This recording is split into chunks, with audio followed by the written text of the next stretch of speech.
I originally made this video early this year, and I already feel like I've improved so much, and that video didn't do particularly well, and I figured it might be a good time to do it over again, because it is one of my favorite game systems, and I feel like I could do it better. So once again, this is my top 10 favorite 3DS games. This isn't the top 10 best 3DS games, this is my favorite. So my personal opinion, and if there's any games that I didn't mention that you think are better, great. Leave it down below because I would love to hear what you guys think. Starting off with number 10. Terraria for 3DS is a kind of a weird one. I try to avoid multi-platform games, especially when they're big games such as like Minecraft or Terraria, because they're pretty much everywhere. But the 3DS version does have some exclusives, and I didn't play it until much more recently. Mainly because I didn't own this game originally when the 3DS came out, and it wasn't until much later that I actually started to play it, because mobile versions of Terraria, at least until like the Steam Deck and the Switch had Terrarians and whatnot, weren't really that fun to play. Like, you could play it on your iPhone, your iPad, your Galaxy tablet, whatever, any mobile device, but it just was kind of bad. I'm not a huge fan of touch controls. And technically, the 3DS version does have touch controls, but it's implemented in such a way that it's actually pretty convenient. The implementation of the second screen was handled quite gracefully, and overall, for me at least, improves the experience dramatically. It's your standard Terraria fun. Though it is a much older version of Terraria that we have nowadays, it captures a snapshot of Terraria's past that you don't easily have access to much anymore. And it's just overall a pretty fun way to play. Just like the Vita version, it's a pretty decent version of Terraria. It runs great, if not a little too much zoomed in, but you can live with that. And for that, I think it makes a solid number 10 on my list. For number 9 is a game that I actually technically never have 100% completed. Azure Striker Gunvolt is probably one of my favorite Metroidvania sort of spiritual successor to Mega Man X. It is honestly one of the prettiest games on the 3DS and continues to be one of my favorite sprite-based games ever. There's just so much detail, and the pixel art is done so well. The gunplay, the combat, the platforming feels phenomenal.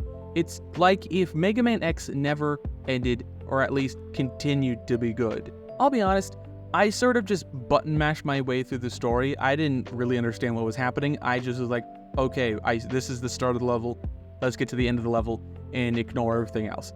It's a pretty fun game. For the sheer gameplay of it all the power-ups, the platforming, the movement, feels spectacular. If you don't really care about story, this game will still continue to be an amazing game to play. It's available on other systems now, so you can pick it up on the Switch, and it is a pretty decent version too. But on 3DS, it was just where I played it, and it was my favorite game, at least in this side-scrolling shoot-'em-up genre. Number 8 is Donkey Kong Country Returns 3D. This is an amazing return to form for the Donkey Kong Country series, originally developed by Retro Studios on the Wii. This port was made quite a few years later on the 3DS. While it has some graphical downgrades and overall a less stable performance, it was the first way I played this game, and it continues to be one of my favorite platformers. I didn't play Tropical Freeze, I haven't played the originals at least extensively. My primary way I've enjoyed Donkey Kong Country, and my memories of it have been through Donkey Kong 3D. For what it's worth, this is a pretty well-made port. It has some performance issues, but it continues to have that same level of quality of Donkey Kong platforming that we have all grown to enjoy. This was one of the games I got later in my time with the 3DS before it was sort of discontinued by Nintendo. I was able to pick it up for $20 as a Nintendo Selects, and I genuinely miss that branding, that whole lineup of games, because it allowed you to get some of the best games from Nintendo for super cheap. Nowadays, Nintendo even has a hard time discounting their games even $10. This game just reminds me of a time where Nintendo was more willing to, have sales essentially. This game holds a close place in my heart, and it makes a solid number 8. I docked it a few because it's a remake and it's technically not like an original 3DS game, so I'm like, it'd be fair to knock it down a few places. Moving on to number 7. Number 7 is one of my favorite games ever, probably. Kingdom Hearts Dream Drop Distance was picked up way back in 2017. I was visiting my grandmother in Alaska, and I was able to buy the game from a local GameStop used. This is one of my favorite Kingdom Hearts games because I just didn't grow up with a huge amount of Kingdom Hearts games. The only one I had growing up mainly was Kingdom Hearts Recoded on the DS. I wasn't until I was 14 or 15 that I was starting to be able to play PS2 games because I just didn't have a PS2, and I didn't get a chance to play Kingdom Hearts 1 or 2. So outside of those games, my most beloved experience was probably Birth by Sleep on the PSP, which I got when I was 12. And ever since then, I was pretty much lacking Kingdom Hearts exposure until Dream Drop Distance, which I got at a GameStop in Alaska. It is honestly an amazing experience and a beautiful looking game. One of my favorite third-person JRPG, action RPG games. I have a really hard time describing Kingdom Hearts because to me, it feels like Final Fantasy, Dark Souls. It's a terrible, and I mean terrible way to describe it, but it's just one of those third-person, over-the-shoulder, just hack and slashes, but there's level ups and there's grinding and stuff, so it's not necessarily like other games that are, think of like old God of War and stuff, so it's just different. I love this franchise a lot, and being able to take what feels like the same level of games you get on the home consoles on the go was awesome, and I thoroughly enjoyed that game over my trip in Alaska, and I played it all the way back home on the plane. It was honestly an amazing experience, and for me, it holds a very, very close place to my heart. But I maintain it's a little janky. I mean, my cartridge even fails to save now for some reason, and it has its issues. There's some giant spikes in difficulty, and for that, with, taking off the rose-tinted glasses, it's not the most perfect game, and that makes this game a solid number 7. Number 6 was one of the first games I ever bought digitally on my 3DS. Shovel Knight is probably one of my favorite games of all time. It pays homage to the 8 and 16-bit games on the NES and the SNES, and it does it well, in such a way that it doesn't feel weird. It just is honestly one of the most beautiful and most satisfying platformers. Being able to shovel jump, basically just slamming your shovel down into things, was so satisfying. Being able to sort of string combos together was awesome. The boss battles were amazing, and its expansions in the Treasure Trove DLCs were also amazing. I remember when I first bought it, my mom got so mad at me because kids nowadays steal their parents' credit cards to buy V-Bucks. Well, I stole my mom's credit card to buy Shovel Knight, which was hilarious for me to see that contrast nowadays to what I did when I was a kid. I have a lot of very fond memories of this game. It got knocked down a few places because, again, it's not exclusive to the 3DS. You can get this game basically everywhere, and since then I have played it on the Vita, which has become my favorite way to play.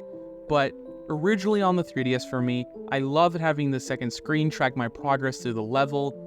Honestly, it was an amazing game, and I still highly recommend it. So if you want to play this game, I would highly recommend you pick it up on all the other platforms this game is now on, and that's why it makes a number 6 for me. Number 5 is Mario Kart 7. I'm a huge Mario Kart 7 fan. I played this game so much. I even played it online. It was one of the games I first got with my 3DS, and it is seriously one of my favorite Mario Kart games of all time. But that is probably just so much childhood nostalgia goggles happening there, because this game is amazing. It has some problems. It lacks, at least in my opinion, a huge amount of character variety, and the kart customization feature, which was first introduced in this game, wasn't particularly great, but there were some features that I actually really like to use. The first-person kart view, honestly, was an incredibly fun and challenging way to play, and I still hop on from now and then just to play it in first person, because while not necessarily optimized for it, it's a pretty fun way to play the game, and I would highly recommend you, if you have this game, to give that first person thing a try. It's pretty fun. What makes this game so beloved for me is the countless days I spent grinding to unlock all the card pieces, unlock all the characters, and play all the tracks on all the circuits, all the speeds, and getting full first places. Getting gold cups and every race was what I was striving for. And it was probably one of my funnest Mario Kart experiences I've ever had. Mario Kart 8, while objectively a better game, to me just feels hollow. Mario Kart 7 has a soul to it for me, at least. It just feels more alive while still being very sterile, and just that how the Wii was sterile in a way. When you first booted Mario Kart Wii, it was all white and just floating Mario and Luigi racing away. It was sterile in that sense. It just felt very emblematic of a certain era of Nintendo design, and I just am incredibly nostalgic for that time, and it makes a solid number 5. Number 4 is Super Mario 3D Land. This game, honestly, is probably one of the best 3D Marios I have ever played, and it's unique in the fact that it was the first Mario game to take that 3D Mario gameplay and match it with that 2D New Super Mario style game layout, having traditional 8 worlds and X amount of levels in each world, and the goal is to get to just reach the end and come down that flagpole. That was relatively unique at the time. Nowadays, we have the Mario 3D World games and Bowser's Fury, which expand upon that idea, but it originally found its home on the 3DS, and I still thoroughly enjoy this game. This is straight up one of my favorite Mario games of all time. I always kind of struggled with 3D Mario because each one was so different. Sunshine, 64 were just kind of meh. I couldn't really get into them. Galaxy was really fun. Galaxy 2 was even better. And then we just sort of didn't get another 3D Mario until this game, and it was even better than that. This might be incredibly controversial, but I love Mario 3D Land so much, I do genuinely think it's better than Galaxy 1 and 2, because the whole planet and the gravity mechanic just sort of gets old to me after a while.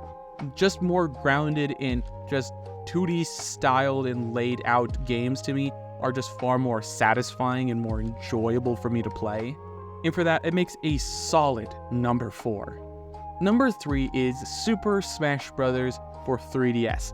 I remember watching this game come out, watching all the clips, the leaks, the live streams, the speculation YouTube videos. This was the first Smash Bros. That I was really aware of sort of Smash Bros. Generally speaking, because I was alive, obviously, when Brawl came out, but I wasn't aware of what was happening. I didn't follow the news. I didn't really care as much.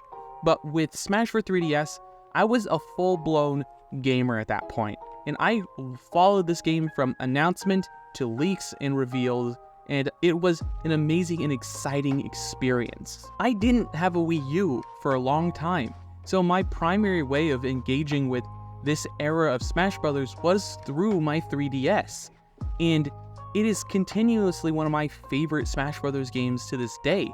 I still go and hang out with friends, or primarily my brother, and we still sit around the living room, in a bedroom, at the dinner table, and just play Smash Brothers to this day. But we also never play it for all that long. It is a game that does get boring relatively quickly, especially if you're playing with people that you have been playing with for years. But I strongly believe anybody who owns a 3DS should own Smash Brothers for 3DS. It is just an incredibly polished and, though might be controversial once again, a beautiful looking game. I just love the aesthetic, the thick, bold lines on the characters. Makes it incredibly easy to see what is happening and where you are, because the moment there is more than 2 people on a stage, it can get a little chaotic, especially if you have items on, which I would never have items on, personally. That's why it is my number 3. I'll be honest, these next two games are pretty tough to separate. I have a huge amount of childhood history with these two games, and they're pretty fun games in their own right, so these next two, bear in mind, could realistically be switched back and forth. But for number 2, New Super Mario Bros. 2. I know this game is incredibly derivative, basic, simple, copy and pasted, but I really enjoyed this game. I loved New Super Mario Bros. On my DS, and I got that, and I was like 9 or 10. It was a really, really fun game, and I seriously enjoyed it. I originally got this game right as summer break was starting, and then I found out I had summer school. My parents took my phone away as punishment, and every day when I went to summer school, I brought my 3DS with me, and I played it any downtime I had. I played a New Super Mario Bros. 2 probably 4 times through, purely because this game could be beaten in like 2 hours. I'm not that good, it took me like a week to beat it, so bear with me. I would play during lunch, I would play in between classes, anytime I got my work done early, and I just hopped on my 3DS and kept playing. Sometimes the teacher would just give me a glance and he's like, "What are you doing?" I'm like, I would show them my work, it's all done, and like, fine, you can play your game. This also might make me insane. I usually play with my DS with the sound completely turned off, no 3D, so also just no sound whatsoever. So I was pretty much quietly just tapping away on my 3DS. And anytime I spent would have been on my phone, I got completely turned to my 3DS while I was playing this game. It was non-stop. The platforming, it's simply your traditional 2D platformer Mario game, and it would be just done to death, especially by that point. We have had 3 new Super games before that, the original New Super Mario Bros., New Super Mario Bros. Wii, and New Super Mario Bros. U, then we finally got to New Super Mario Bros. 2. By that point, pretty much everybody was a little tired of it, but I ate it up. Sure, traditionalists and normal people probably were done by that point, but I enjoyed every second of that romp through that game. It was honestly amazing, and if you want a solid 2D platformer and you just really like Mario too, I would highly recommend this game. The DLC is also phenomenal, full of incredibly hard, just platforming maps. It was honestly one of my favorite DLCs, which hilariously, a Mario platformer got DLC. Insane. But that's why it makes for a good number 2. There are a couple of franchises you might have noticed that are missing in this list. Zelda, and probably most notably, Pokemon. And that's because Pokemon, Omega Ruby, and Alpha Sapphire are my choice for my number 1 3DS game. This might be a bit generic or always a little bit predictable, but I'm a huge Pokemon fan. And I strongly believe that Game Freak has really struggled with the transition to 3D games. Sword and Shield, upon replay, wasn't as bad as I remember it, and there's some pretty downright beautiful areas. But for overall presentation, Let's Go Pikachu and Eevee was the last nice-looking, consistently Pokemon game, and it shares the same art style, Gen 6 games, and even had Mega Evolution. So, for me, the last truly good generation was Gen 6, X and Y and Omega Ruby and Alpha Sapphire. Alpha Sapphire and Omega Ruby, for me, sort of tipped that scale because I really love Hoenn. That was a generation I wasn't there for when it originally came out, and I always loved that era of the anime, because Blaziken, Mudkip, and Trico are just some of my favorite starter Pokemon. I know Blaziken isn't the thing I meant to say, Torchic, but either way, that generation was just some of my favorite Pokemon ever. And this is probably one of the best remakes we've ever had. For me, it's quite a toss-up between this or Heart Gold and Soul Silver. And with an all-new endgame with a new story and epilogue, I actually really enjoyed it. Though I do wish it had the Battle Frontier, the new epilogue story was, to me at least, satisfactory enough that it didn't feel that bad lacking the Battle Frontier. People ask me, what would I have wanted out of a Diamond and Pearl remake? This is what I would have wanted. This art style, make it look like Let's Go Pikachu and Eevee, and have Mega Evolution, because that would have been sick. Imagine Mega Electivire. That would have been perfect. But this game, Omega Ruby and Alpha Sapphire, holds a strong place in my heart as one of my favorite Pokemon games of all time, and one of the last truly top to bottom amazing Pokemon games ever. I would love to hear what you guys think though. Do you have any controversial opinions that I might sympathize with? What games do you think I should have put on this list? What games do you think I should try? And I'm aware there wasn't a single Zelda game on here. I'm not a huge Zelda guy to begin with, so just let me have it in the comments. I would love to hear what you guys think. Don't forget to leave a like, comment, and subscribe. All the other social media garbage down below. And last but not least, have a wonderful day.